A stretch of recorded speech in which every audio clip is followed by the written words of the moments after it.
Kia ora koutou katoa. No mai, haere mai, Kita record keepers.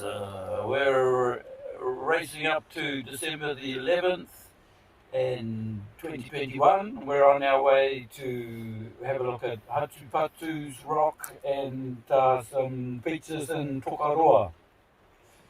This is Jeffrey Addison. We are in the car with, or I am in the car with Te Whaitaima Te Whare and Perry Fletcher. It's probably not Augustus. I don't know your middle name, Perry. Sorry about that. I just found an old report of mine, way report of mine, I did for the forestry, and in the photos, that's the group on top of Pohaturoa, the minister, Ginger Kapua, and Noel Haki, and you had Hori Dean, and you've got others here. They've all been named, my archives. And but here is a forestry group, and that's the late Reverend Sonny's Garmer's Way. No, Sonny? Yes. That's him there. I got him there for blessing. That was Herb Nicol, and he died. But the family were connected to Waitanui through the Heta family. Heta family. So that is Herb Nicol. And about 3 weeks later, one of the young lads here, he got out of his vehicle, walked 100 metres and dropped dead. So that's, yes. Why did he drop dead? I don't know, I didn't want to know. But it just died. But here we got Helen Leach, the botanical samples between the Waikato Helen, that's Helen Leach. She wrote 100 Years of New Zealand Gardening. And I sent her samples direct with her. I was talking about the Karaka. Yes. Karaka samples. I was here at Otago. I was sending her, not for the DNA, but for identification of certain botanical samples that I knew would have of significance. And with my correspondence, she couldn't identify them.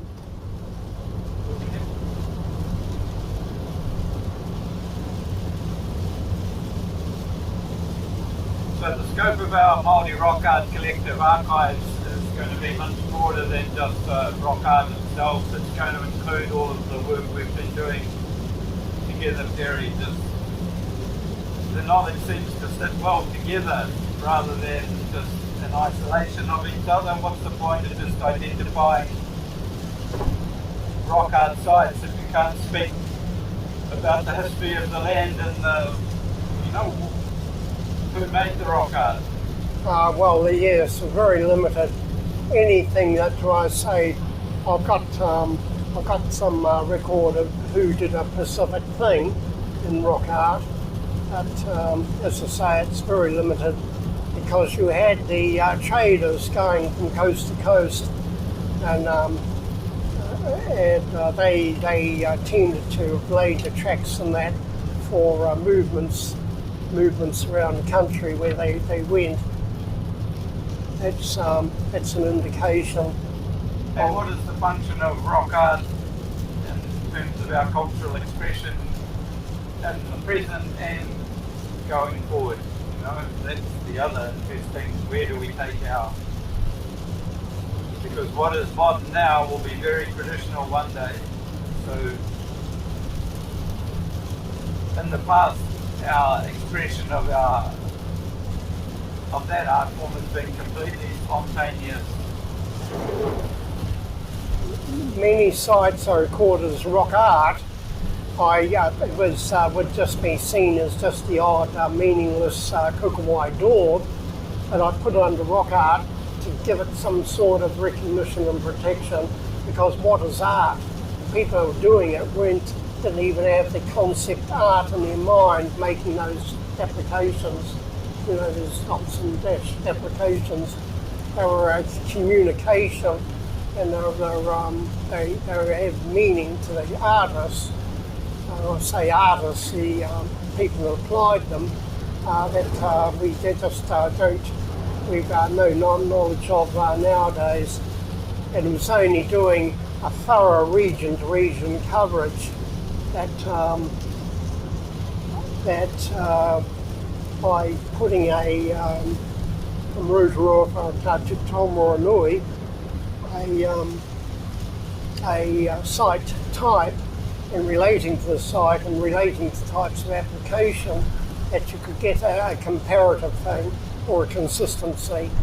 And the consistency then gave a movement that ignored tribal boundaries, didn't acknowledge what people now consider Arawaki, Whaitaima and Maniputo boundaries.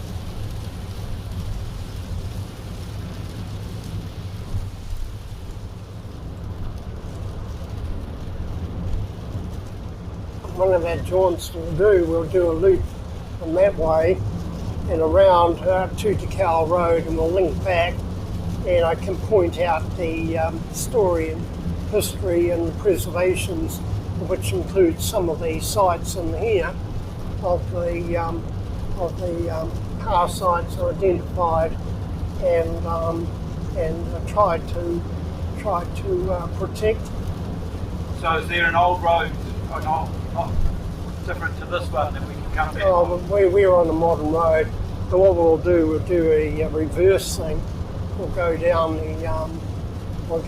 to Mihi and up the Tutukau Road, and where power sites actually form traditional boundaries, Okay. and block boundaries, and then some of those were retained in the early surveys as physical landmarks as a power site rather than a survey bed.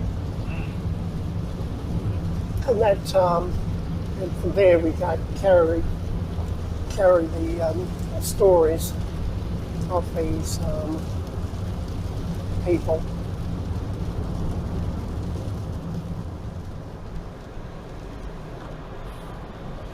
Wow, Pohaturoa. Yeah. I actually got a photo I must share with you. Well, I've got the clouds or the fog all below me. It's like being an aeroplane. Beautiful blue sky above them. Is it possible to climb up Pohaturoa? No, not now. How did you guys get up there? Well, the way with me as a guide at the time, but then the forestry put ladders up. And I believe then the ladders seem more scary, walking up nearly sheer, clinging on to those. So all of you people, so Uncle Ginger did that and Herbie. Do you want to, before we go to Pohaturoa, East Pohaturoa, you want to stop after, turn off the left, and we'll talk briefly about that. Okay. Sure.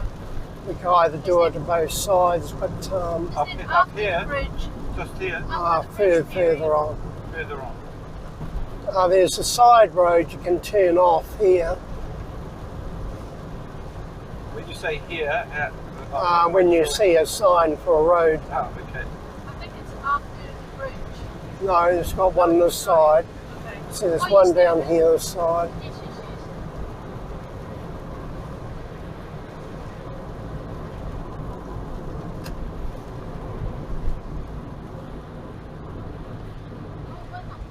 Yes, it's a matter of timing to get these effect.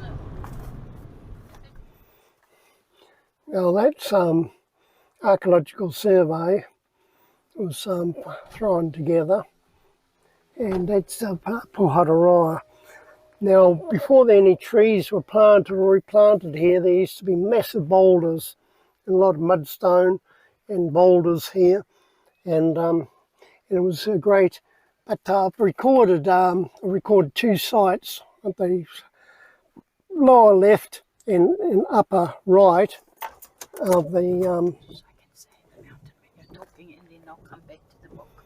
See what I mean about the cloud all around it. So that's incredible. And then I've stood on top here and taken a photo looking down about 7 o'clock in the morning, and with that down there. But now you've been online with the story of the mountain, haven't you? I have. And you see my name in it. I did. Yes. Well, when the now this is my interim report, 1996. The last tree wasn't felled until 2002. 2002 up there. But I had to initially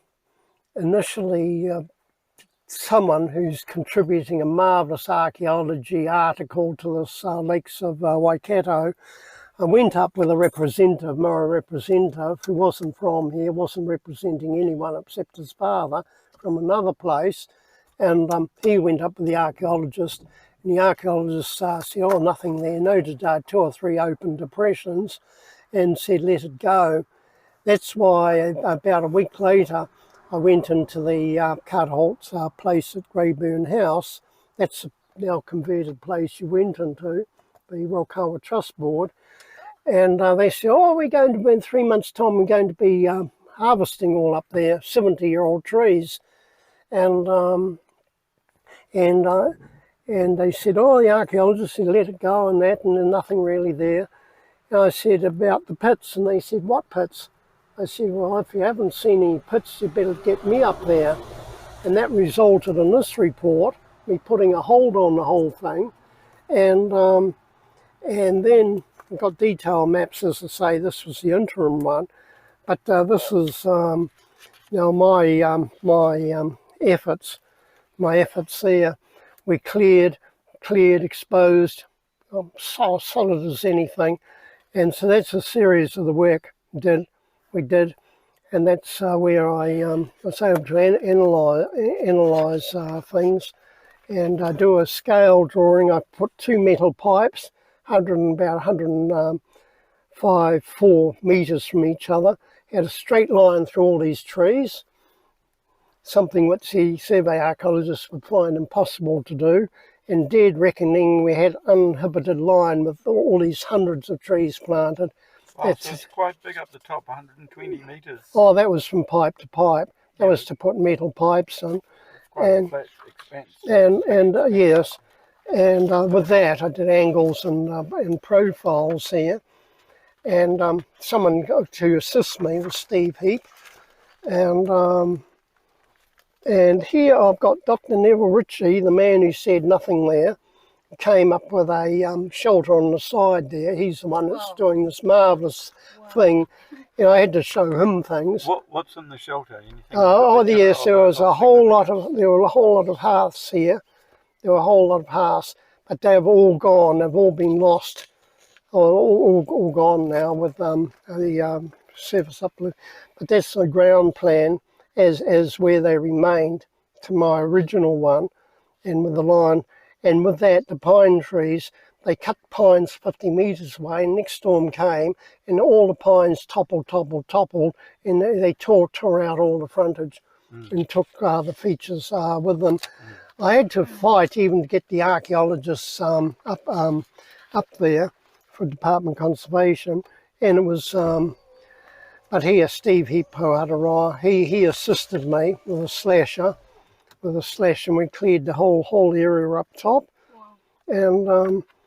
And that's what we found at house site number 5, and that was the original pounder, and then it had broken off, and this was basically a handle of a pounder, and that came from D'Urville Island, South Island. Wow, and it was found on the top of there. I found it. And where is it now? That's now that should be in the Rokawa house. And I refused to give a thing to them until they became official registered collectors, and that took 6 months. I've got the records and that all here, the signing. So is that to stop the misappropriation and the disappearing of these? Well, the Antiquities Act demand that anything after 75, 76 is property of the Crown and has to be registered, but as a collector you could hold a custody of it on the Crown's behalf. You're dealing with all sorts. That was to stop the smuggling and the selling of artefacts that were going en masse overseas. But how does that align with to tiriti o Waitangi when Māori have guardianship of our own Okay, taongas. you're 100% of your own land, you find something on your land, oh, it's mine, and then suddenly you're giving it to someone or selling it to someone, and it's to have a control of it, and control of that.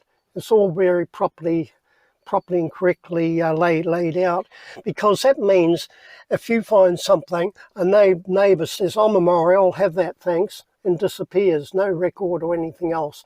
And that's been a complete abuse between people digging on behalf of museums and everything in the past. It's still happening today, isn't it? When The law is the absence or ignorance of the law is their excuse. I know avid fossickers that are digging like crazy and getting all sorts of artefacts, illegal digs, no record or anything else for their own personal collection. Because I'm a Maori and I live so and so, and I'm digging these things regardless of what the law says. Well, I'm a maker of artefacts, so it's now see this is a ground plan of what Pohaturoa. of all the Hapori sites. Wow, look at And that's my measurement plan outline. That see, that's all my sketch and work and that. 31 forest sites. Oh, Now, my is this where your tupuna tikina te tomo Well, it was live? just Can really. you just tell me your It was family's really interesting about part when in I this? read the story I did online yesterday, Perry, because I've heard stories that my Piwa te Tomo's daughter, Tikina te Tomo, used to live up there. And then I heard other families say, my nan used to live up there too. So there was a whole And this series. is verification of those No, stories. this is now bringing these stories out. When I first approached, and then they said, oh, Rokawa, we had a meeting at their board, and I said about half a dozen other hapu all connected with it, never mind numerous hapu. And so then for 2 years we went round for Ornora to Marae meetings. We had meetings at Mokai, meetings with Ngāti Tahu, Ngāti Tama from Rotorua, all connected. These people, us, only I, no one else, and that's been a problem with everything everywhere. One person, all mine, nothing else. Each person their own time and my time, my place, but not a timeline perspective.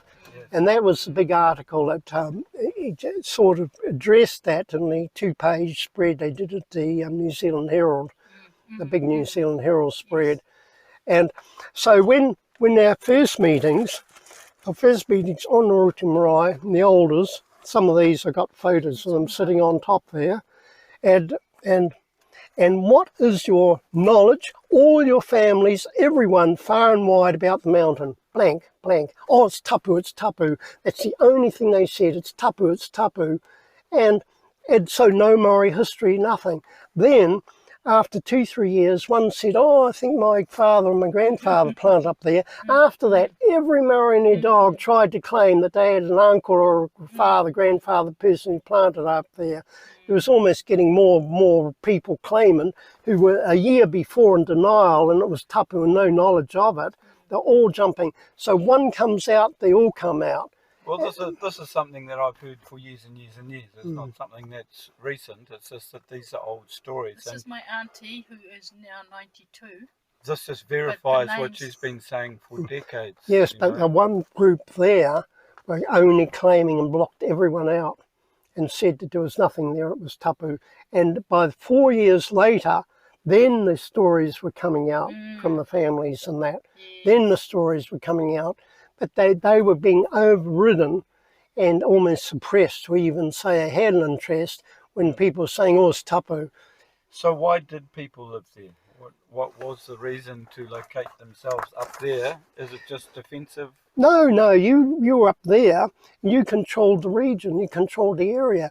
This can be seen down the Western Bay Road, when you come down the Western Bay Road.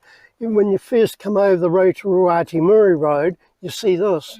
You come way down the river, you see this. It is lower than the surrounding hills, lower, but because it stands out, it stands out on top of the Pyra Range. You can see all the river and you see this. So its attraction was as a lookout, as a. No, it's a controlling place. How could it control just by sight of seeing who was coming and going? How does that render it a place that you can control anything? Well, why then have 31 forest sites? And that was only the last stage of that, all carefully made. 1840, early sketches of the place, 1840, showed immense palisades, could be seen miles away, immense palisades. All that trouble getting the effort in that. If they wanted to retreat, or they had plenty of places up and down the river, but they defended this. They put a lot of work and effort in it, and the permanent thing was that every forest site there was for every except two for every forest site. I've got them marked. There were big storage pits. See here, 48212. Here, so you got the pits with the forest sites, and here, each forest. Sorry. Each forest had associated pits. Now, a picture of the size of the pits I've got here.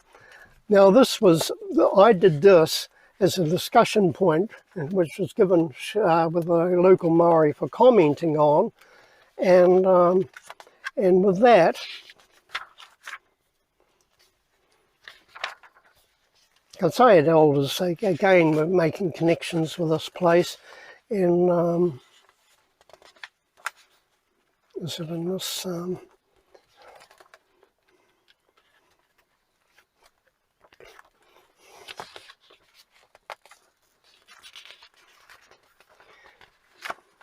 See, all this was all hand cleared.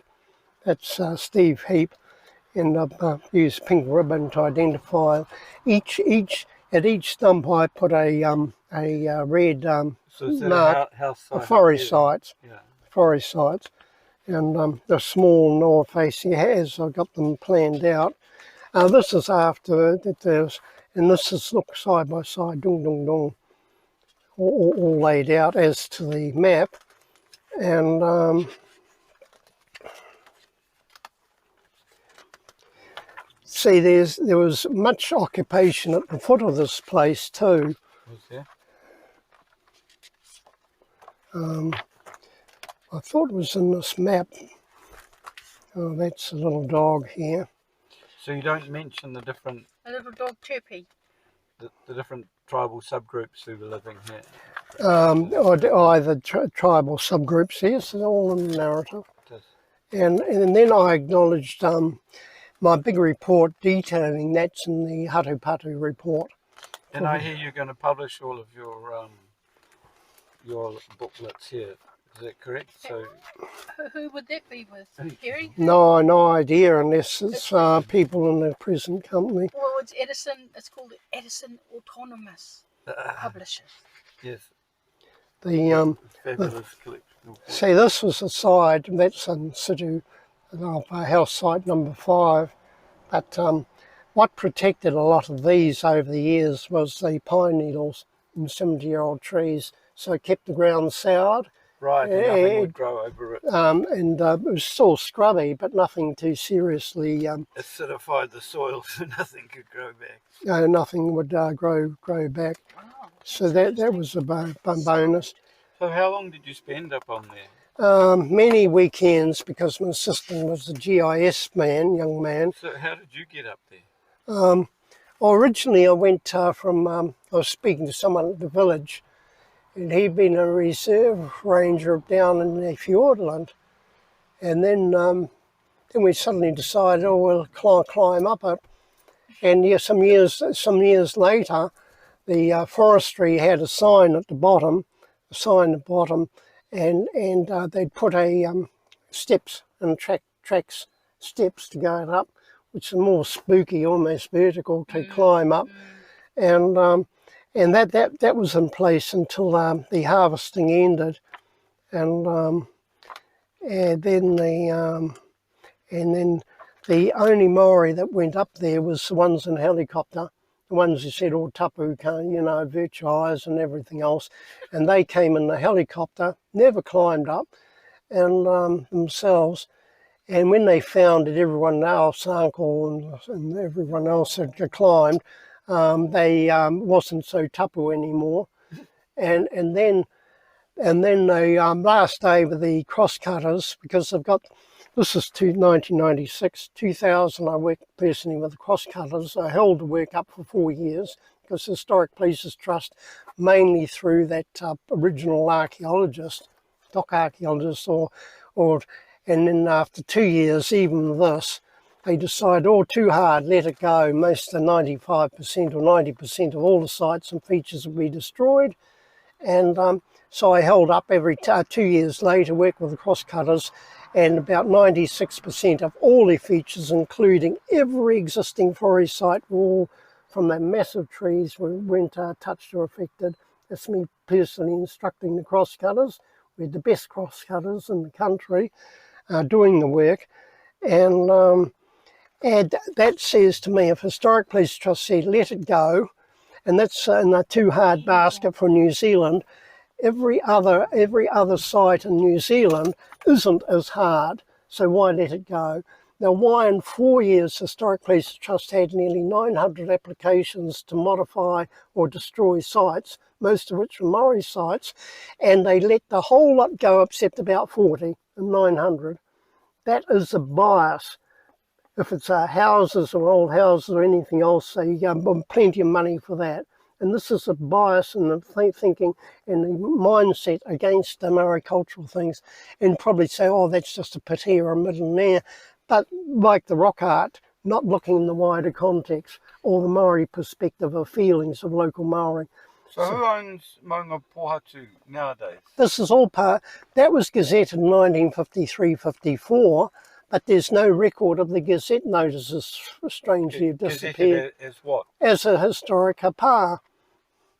So it is gazetted as a historic pa? It was, because they've got no record of it in the archives. So, but who are the owners? The owners now are the forestry. So who owns the forestry? Hart Sales saw much of it cut up, but this is still retained, I believe, and now probably under management of Hancock Forest. Now this here, one tree left in the hill, one tree left up in the hill, and pining and all alone. So these features here, would they have been man-made? You know, that Much of it, no, most of the elevation work here was all artificially scarped, level scarped and off. So it's Scarped, is that the word? Yes. So here, that was 2001, leaving the one tree till next year. And but I was, first of all, I had to persuade the local Maori that it wasn't all tapu. And then... yeah, because there were no burial sites up there, eh? well, there were a couple, but most of them were buried around a foot here. But then any marae has its own urupa and everything else. This had cultivations. It had a couple of urupa, a couple of burials at an urupa, and it had all the forest sites. Last line of occupation. There's to get how carried away took photos. The helicopter, the first lot of Maori representatives getting off the helicopter, and then they went up. This is the other side, and then they went up in their garb, religious garb, and they spread out cloth on the ground and prayer books and that, because they asked me to advise them how far to go, to where to stop to give the prayers and that. And then we had forestry people with us, and then they went on about one elder. He stood up with hands in the air. Today, a prophecy has been fulfilled. He was in his purple robes and that. So Ratana, must be Ratana. well, I wasn't saying, but I got a photo of one of them in the thing here. And today, a prophecy has been fulfilled. Ratana prophesied that the day would come that Christian prayers would be given on the summit of this mountain. And the forestry people, and they're all the politically correct people and respected people, all knowing, mouths open and that. I stood up and said, sorry, you're completely wrong there. I said, William Williams, so Reverend Williams, missionary, gave a sermon there before the signing of the treaty in 1839. I will not stop this history remaking. Why is it someone religious, all history, religious history, spiritual and everything else, happens to be of a leader of a group of that time, and everything before then doesn't exist. But in this, with the last of the fighting and everything, I've got it all in the historic narrative here. So that went and got distributed. They did a couple of big printings of this. Can you stop? Can you come with their pictures on its own? Just go one. This one. Oh, that. Oh my God. That was done. That was done. Cool picture. That was done about 1870. And these are all the big boulders. The boulders, I say, we can't see now, but when all this was cleared, it's exactly how you saw it. Wow. I mean, this has been exaggerated for the mountain, Yes. but that's how the rocks were huge, all room size. Oh, so did boulders. they come off the mountain? You know, is this No, part of the they're well part of the yes. falling away. This is just the eroded remnants of volcanic dome Yes. in the past. So that is cool. Right, so you could scan all of this and publish it that way, couldn't you? Yes. You have to take it to bits. No, I've got it electronically all. Oh wow. So look, you've already prepared it for publication there. Oh yeah, everything there. Got to be Wow. that's the timeline I gave, and here 1927 rather, 4,280 pines were planted on the top by 7 men, 22nd October. Now 4,000 pines. Now I got the name and a document and that of the men who did it, and not one related to the Maori claim. But why stop that getting in the way of the People's Association? Now Henry Williams. January, there you go. Henry Williams climbed to summit 3rd of January. Ngāti Kiko Piri hapu of Ngāti Whaita. Oh my God, they could be Whaitaima. Ngāti Whaita. Whaita is the one that is connected with the Onoroto Marae. O Ngaroto, okay. And that's a few miles down. Yes. Ngāti Maru. Ngāti Hotu. Wow.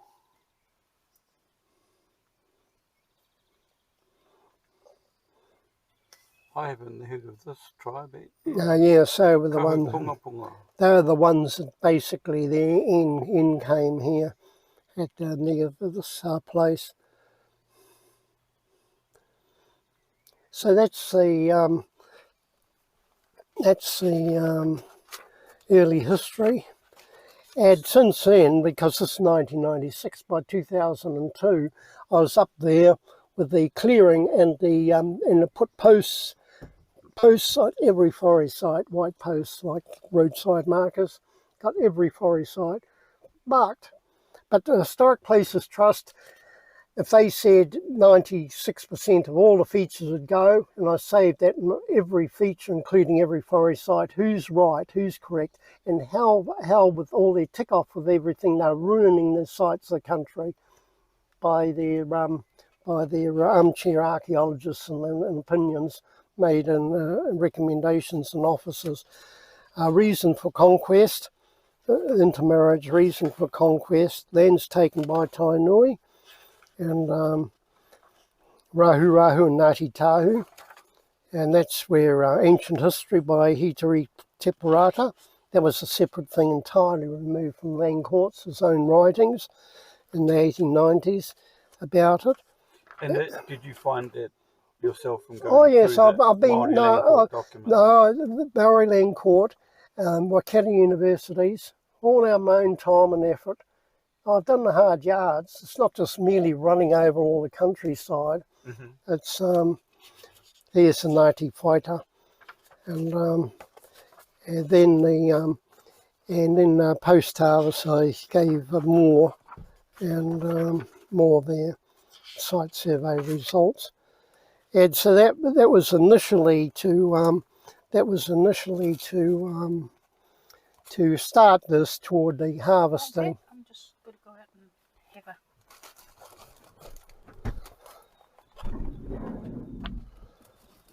a... At the moment, up on top of that maunga, is it all pine trees still? Or No. We did no with the being the only sensible people for a site when you got all seeds and wildlings and that taking in its place. We spent 5 years. They took a group up helicopter 5 years, hand pulling out every wildling. So that's totally now cleared of pine wildlings. So it won't ever be regenerating pines. Well, that's a great thing, isn't it? Well, it is a great thing.